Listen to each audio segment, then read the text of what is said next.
வரும் மக்களவைத் தேர்தலில் கன்னியாகுமரி தொகுதியில் போட்டியிடுவீர்களா என்ற கேள்விக்கு அண்மையில் காங்கிரஸில் இருந்து பாஜகவில் இணைந்த விஜயதாரணி சூசகமாக பதிலளித்துள்ளார்.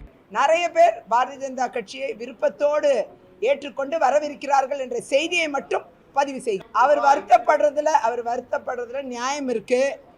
அவரை போன்றவர்களுக்கு நல்லா தெரியும், ஒரு உரிய அங்கீகாரம் என்பது காங்கிரஸ் கட்சி தரவில்லை, உழைப்பவர்களுக்கு தரவில்லை. குறிப்பாக திறமை மிக்க பெண்கள், ஆளுமை பண்புகள், தலைமை பண்புகள் இருக்கக்கூடிய பெண்களுக்கு அங்கீகாரங்கள் உரிய நேரத்தில் தரப்படவில்லை என்பது அவர்களை போன்றவருக்கு நன்றாக தெரிகிறது. அதனால்தான் அந்த வருத்தத்தை அவர் மட்டும் கிடையாது, நிறைய பேர் பதிவு செஞ்சது மட்டும் கிடையாது, என்கிட்ட கூப்பிட்டும் சொல்லியிருக்காங்க.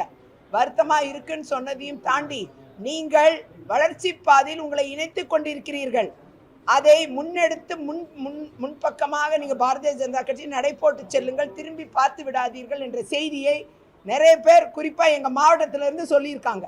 அது அவங்கள தான் கேட்கணும், அது எனக்கு தெரியாது இல்லையா? தெரியல, நீங்கள் ஒன்றும் அதை காங்கிரஸ் கட்சியில் கேட்கணும், இல்லை திமுக கழகத்தில் கேட்கணும். நான் எப்படி அதை பதில் சொல்ல முடியும்?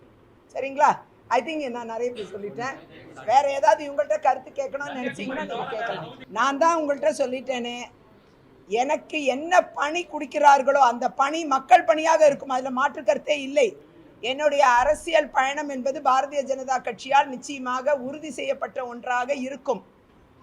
நிச்சயமாக என்னுடைய மக்கள் பணியை அவர் அங்கீகரிப்பார்கள்.